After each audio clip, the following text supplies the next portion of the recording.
Sloníky dvíhatí asi nedá. Za čárami takí sloníky dvíhatí asi nedá. Počkaj, milá, opanuješ, ešte ma aj volať budeš. Budeš ma volať tichu, myšu, dávať ti, ja neprídem. Budeš ma volať tichu, myšu, dávať ti, ja neprídem. Dolnopožitavský región je preto mimoriadne zaujímavý, že je tu pomerne veľké zastúpenie tej starej vrstvy piesní, ktoré sa inde vytratili.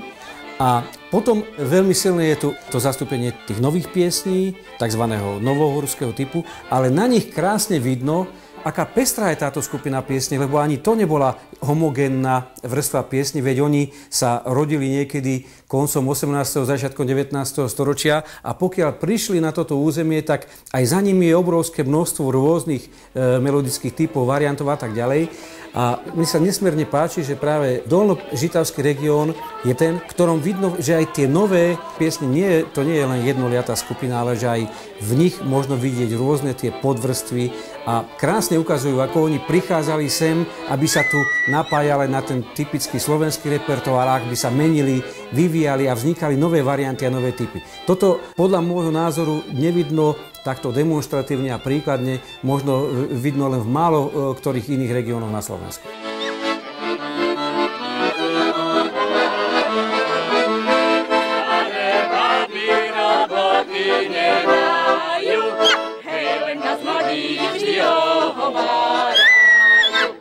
Dolné Požitavie administratívne leží na pomedzi bývalej Tekovskej a Nitrianskej župy.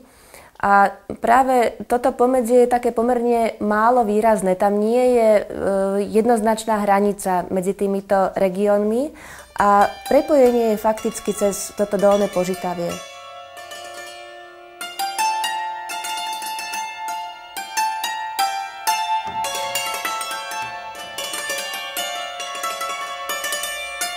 Je to oblasť, ktorá je poľnohospodárska, je tu vinohradníctvo, sú tu prevažne vidiecké usadlosti, pokiaľ sú mesta, tak to sú menšie mestečka pôvodne agrárneho charakteru. Väčší priemysel je ďalej sústredený, čiže ľudia dochádzajú buď do väčších miest, ako je Nitra, alebo do Nových Zámkov, alebo potom pracujú v poľnohospodárstve, v oblasti služieb, remesiel a tak ďalej.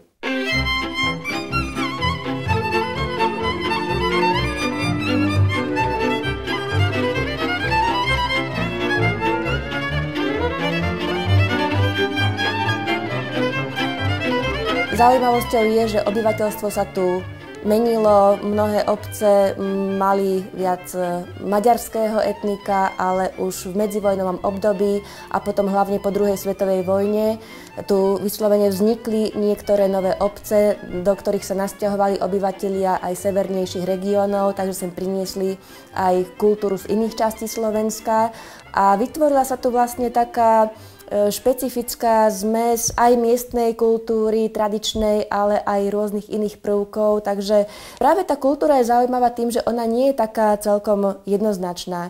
Nie je to taká rázovitá kultúra, ako je trebárs Liptov alebo Orava. Je možno taká trošku ťažšie uchopiteľná, ťažšie definovateľná, ale na druhej strane práve to poľnohospodárske prostredie, kde žili hrdí sedliaci, tak to vytváralo aj istú kultúrnu vrstvu, ktorá sa prezentovala cez spev, cez tanec, cez odievanie a na tieto tradície sa teraz nadväzuje práve v oblasti folklorizmu. Dolina, dolina, na doline klopor. Dolina, dolina, na doline klopor. Keby ja vedela, kto mi bude spokoj. Keby ja vedela, kto mi bude spokoj.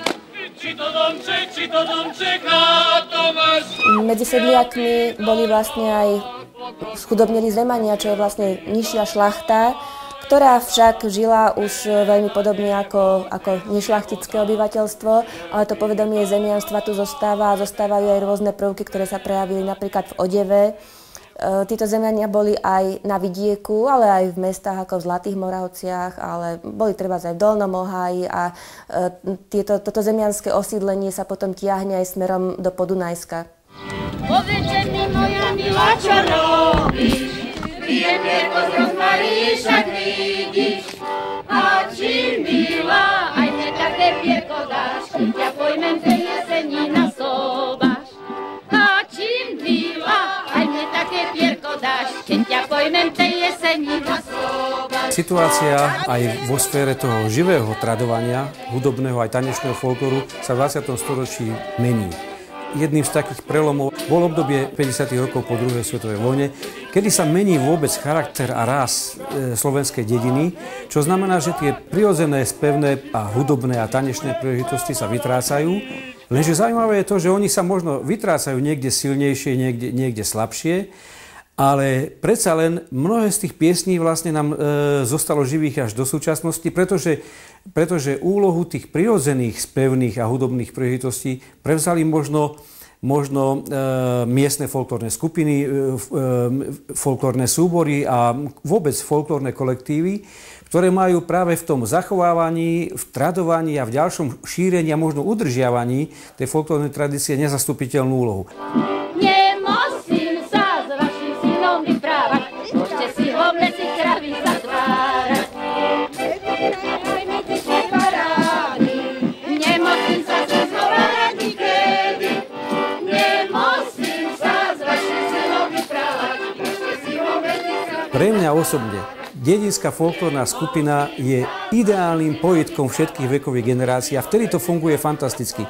Keď tie deti sa tmolia okolo svojich rodičov a okolo svojich babiek v jednom folklórnom kolektíve a vtedy cítiť jednoducho, že tomu dieťaťu netreba nič vysvetľovať. Ten vidí a robí presne to, čo robí jeho otec alebo mama, alebo čo robí jeho babka a detko. A tie deti sú z tohto hľadiska, ospravedlňujem sa za výraz, sú proste zachránené už len tým, že vždy budú mať na čo spomínať jednoducho. Istotne prídu vo svojom živote aj do kontaktu s modernou muzikou a tak ďalej, ale myslím, že tá spomienka v nich zostane a tým pádom zároveň je to aj istá záruka, alebo aspoň istý potenciál toho, že sa k tomu svojmu detstvu a k tým svojim tradíciám vrátia.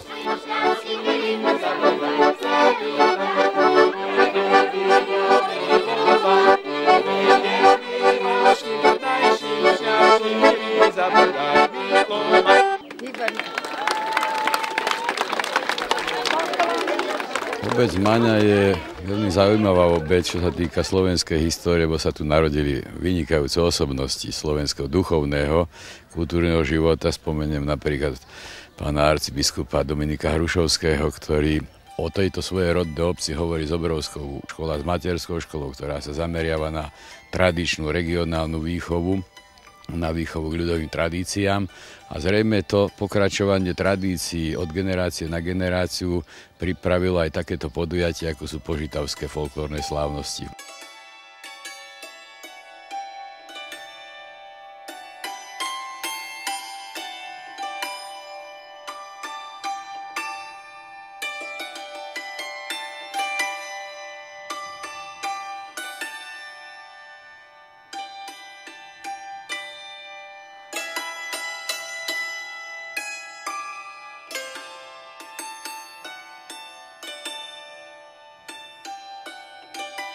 Život je veľmi zložitý, to znamená, že má svoj vývoj, má svoje pokračovanie, svoj zrod a rovnako je to aj s tradičnou ľudovou kultúrou.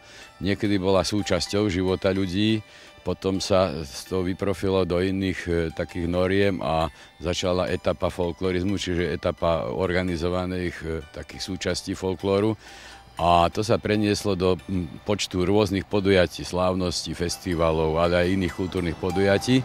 No a je to dobré, že sa tomu venujú ľudia, napriek tomu, že dnešná doba je poznačená inou kultúrou, ktorá vchádza hlavne do mladých srdc, ale ja si myslím, že ak dobre rodičia vychovajú svoje deti, ak ich vedú k určitej úcte, k tradíciám a k úcte aj k rodinám a k svojim rodom, tak táto kultúra má pred sebou dosť veľkú budúcnosť, lebo či chceme, či nechceme, každá tradičná kultúra akéhokoľvek národa na svete je základom jeho národnej kultúry.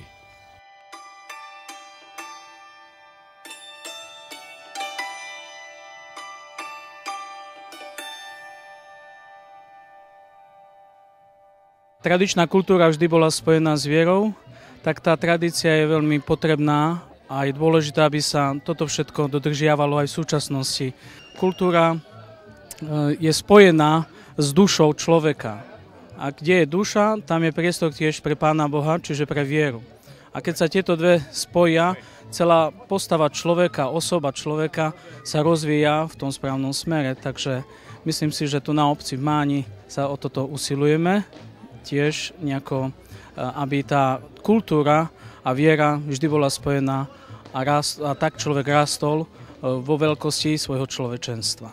Aby boli pekne červené, ako rúža z rosy studenej, aby boli čakrajovské pred nima zahambené. Oblasť Dolného Požitavia je tiež charakteristická tým, že žijú fakticky vedľa seba aj Maďari, aj Slováci, aj keď sú, dajme tomu, lokality, ktoré sú prevažne slovenské alebo prevažne maďarské, čiže nemusia žiť aj jedni aj druhí v jednej lokalite. Napriek tomu tá blízkosť, ten stred kultúr je tu veľmi vnímaný a to práve snáď aj posilňuje práve uvedomovanie si tej vlastnej identity, tej vlastnej etnickej príslušnosti.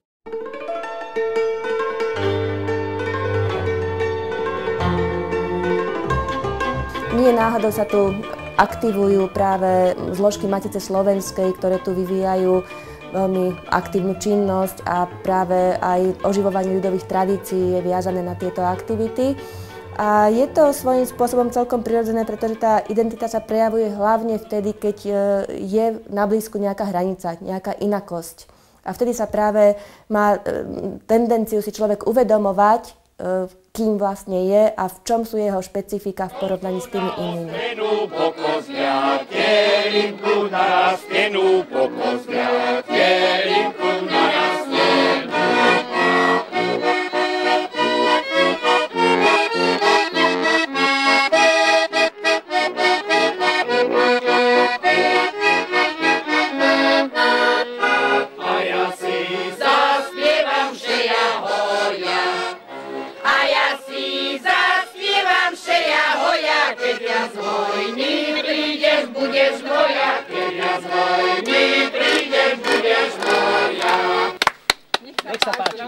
Pred 20 rokmi mali sme veľmi dobrý kolektív na odbore kultúry a aj veľmi veľa rôznorodých súborov.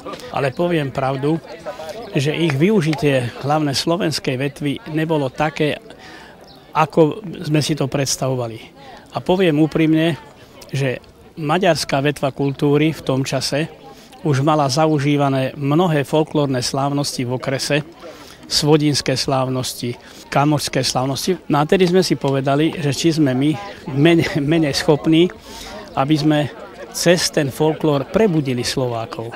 Pretože dovolím si povedať, že maďarská národnosť cez ten folklór, cez tie tance, spevy, cez to udržiavala veľmi silné maďarské povedomie na južnom Slovensku.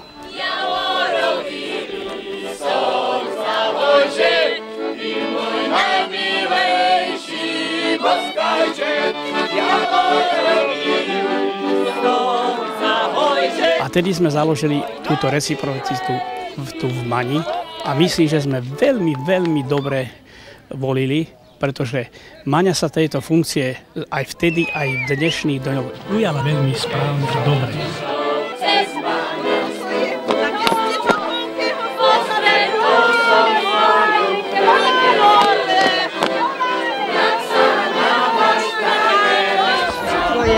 Mamičky.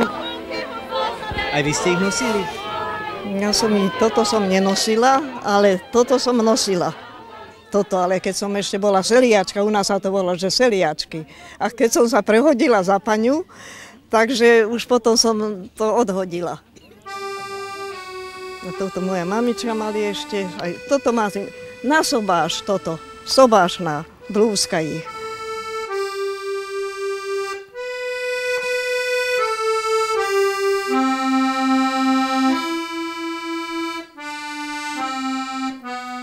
To nechodila som, ja to ešte moja mama chodili v tom. To už sa 50 rokov, 54, čo by, 58 rokov pochovaná. A to je ešte ich kroj a kroj ešte ich mami. Tento čepiec, to ešte mamina a mama mali. A už moja mama by mali 100 rokov. To je ešte odtedy udržiavané, zachované To je ako pamiatkové. A keď prišlo už do toho, keď sa začal obnovať tento folklór, tak potom som to ja povyťahovala na povali z jednej truhlici a začalo sa to uplatňovať. Podľa tohto čepsa sa začali šiť pre ďalšie členky tohoto súboru, ale toto je čepiec originál.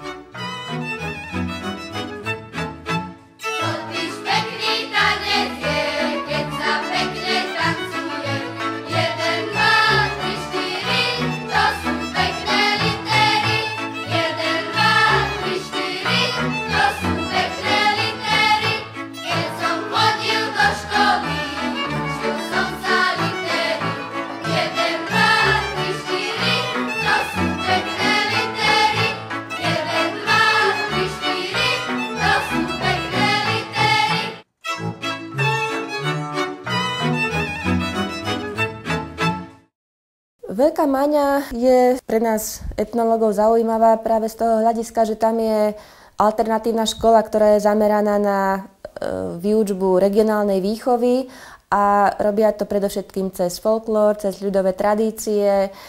V obci zároveň funguje už 22 rokov folklórny festival a tento projekt je zaštitený nadšencami z radou učiteľov a určite necháva stopy na miestnom obyvateľstve a nielen na miestnom, ale aj na obyvateľstve okolitých dedín, ktoré vníma tieto aktivity ako istý prejav identity Veľkej Mane.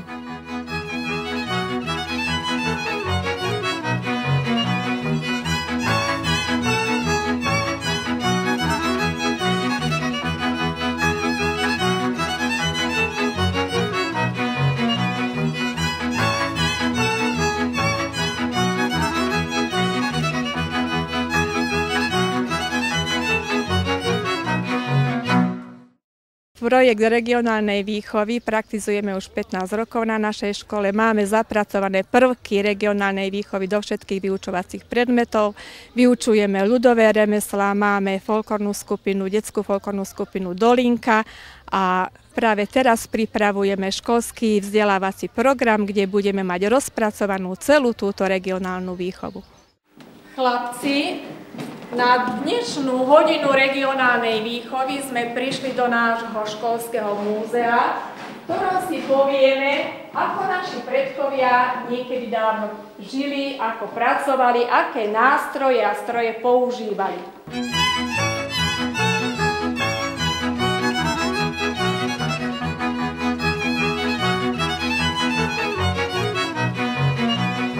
Na tomto zariadení sa konope trepali. Tu sa česali a zaujímavé, že tam, kde sa česali, sa volalo zeleznica. Nie železnica, ale zeleznica. Tie nite, ktoré boli krátke, tie sa tam zachytávali, tie odstránili a tie, ktoré boli správne, tie potom používali. Prečo to robíme? Robíme to z lásky k našim tradíciám, k našim predkom a preto, aby sme uchovali tieto krásne zvyky v našej obci.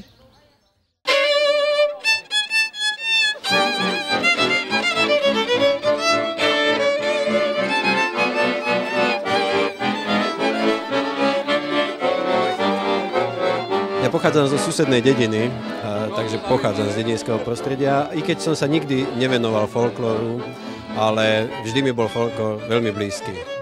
Návrat ku koreňom vždy má význam a preto som veľmi rád, že práve tu v Máni sa vracajú ku koreňom, odkiaľ sme my všetci vyšli. Každý odniekal pochádza, každý niekde vyrastal a toto je naša mladosť a preto my sa takýmto spôsobom vraciame do svojej mladosti.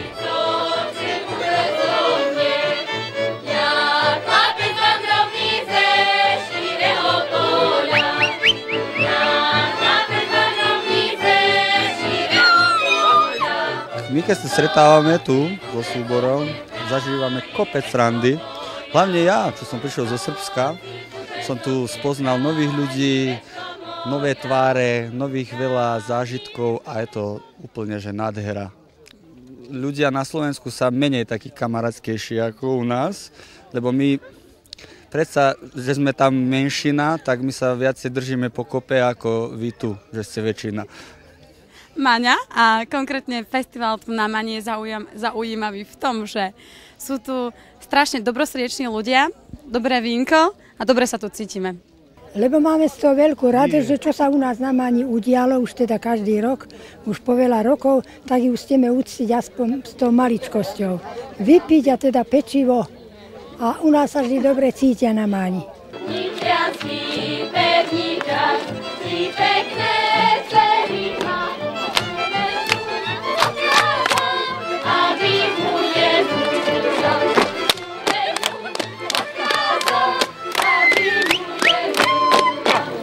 My jsme přišli, tak mají jako festival a samozřejmě chcem vyzírat nějak kulturní, slovanský kultur, tak zajímavý, no.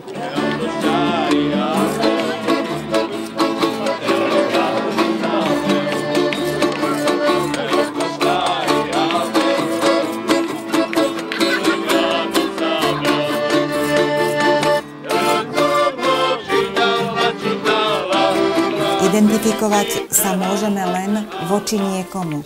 Čiže samotná identifikácia je aj hranica medzi tým, čo je svoje a čo je teda iné alebo cudzie.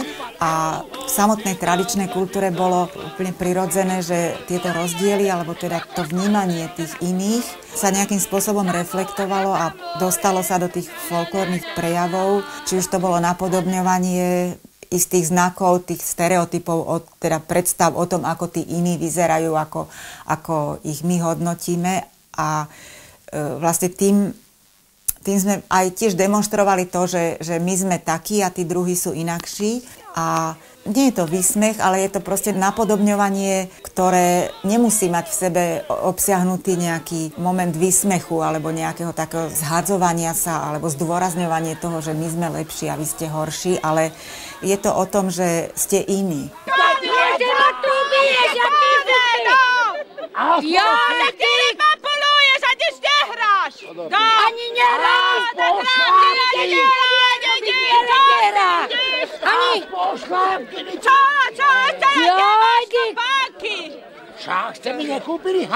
Keď som robila piesňový materiál, tak v tých piesniach špeciálne je tam ten obraz taký najviac plastický, je tam najviac zobrazená tá postavička Róma. A čo je zaujímavé, čo ma aj tak dosť prekvapilo, je práve to, že ani v jednom texte sa nespievalo alebo nehovorilo o konflikte. Toto je také pozitívne posolstvo aj pre nás, ako ľudí, ktorí naďalej spolu nažívame tu v tom etnicky zmiešanom, národne zmiešanom prostredí, že tí ľudia dokázali spolu existovať a si navzájom poskytovali služby, takže tá ich vzájomná komunikácia bola bezproblémová.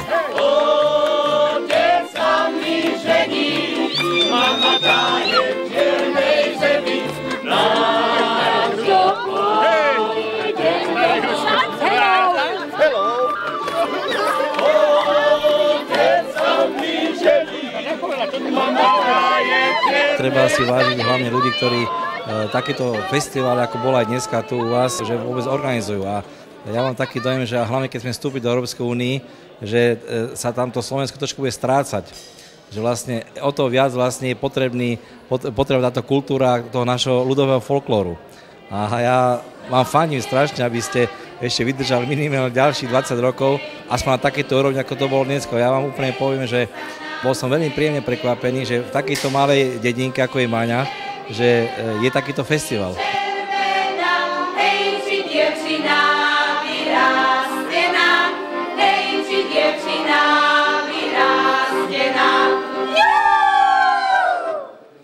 Nevestička naša milá, nadišla už vážna chvíľa, keď sa z tvojej hlávky vienok zelený sníma.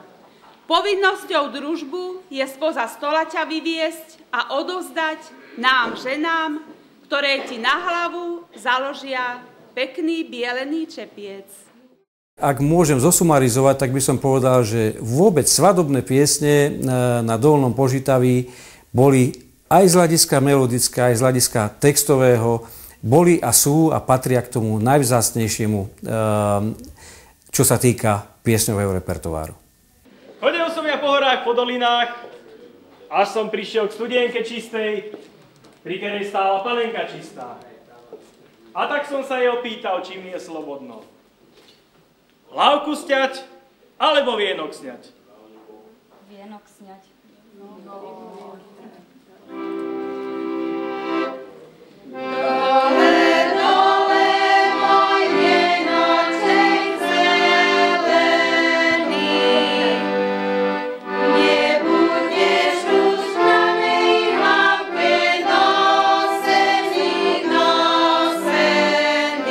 Mimoriadne dôležitú súčasť tých svadobných piesní majú piesne spievajúce sa pri odobierke, aby sme nezabudli na čepčenie nevesty, aby sme nezabudli na prvý tanec mladého páru. A čo mňa osobitne teší, že nie všetci, nie celá mladá generácia aj na dedinách si sami aj žiadajú, aj keď povedzme nie celú svadbu vo folklórnom duchu, minimálne také tie základné úzlové fázy, aby sa niesli v duchu tom tradičnom, to znamená, kde skutočne zaznievajú tie pôvodné svadobné piesne.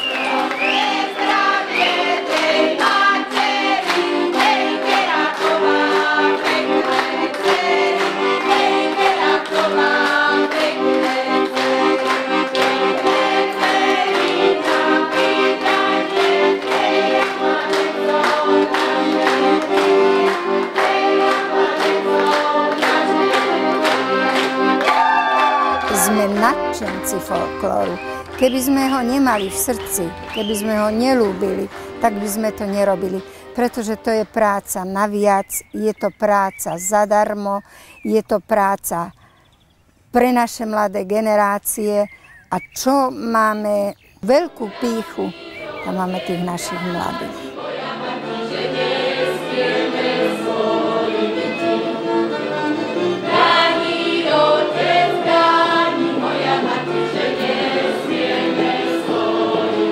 Tradície, ktoré sme my kedysi neuchovávali, ale to, čo sme my kedysi robili a ešte aj naši predkovia, to odovzdávame našej generácii mladej, ktorá to skutočne prijíma s veľkým obdivom.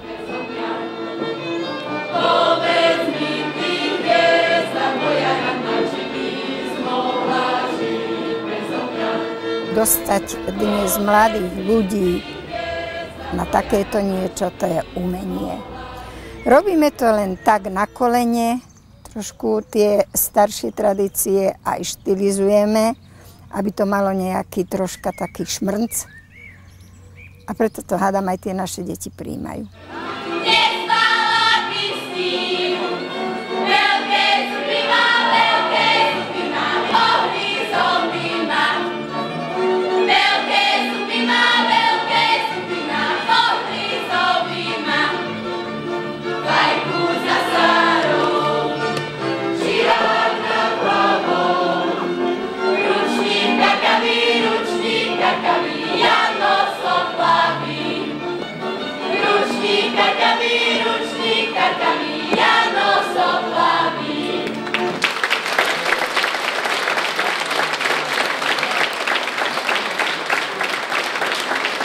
Folklór je niečo, čím je človek prešpikovaný.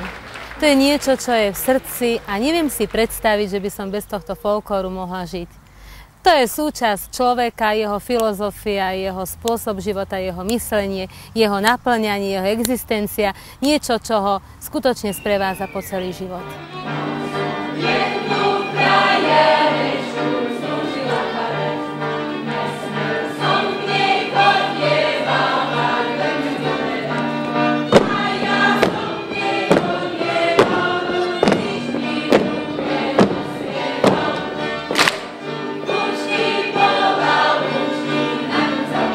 Tak ako po mnohé roky dozadu, aj tohto roku sme pripravili poradí už 23. požitavské folklórnej slávnosti. Súčasťou budú vystúpenia samotných súborov, krojovaný sprievod po obci, remeslá, súťaže v kosení lúk. Budeme veľmi radi, ak naše požitavské folklórne slávnosti navštívite. My spravíme všetko preto, aby ste sa u nás dobre cítili. Budeme robiť všetko preto, aby ste si od nás odniesli len samé krásne spomienky. Tešíme sa na stretnutie s vami. Dovidenia.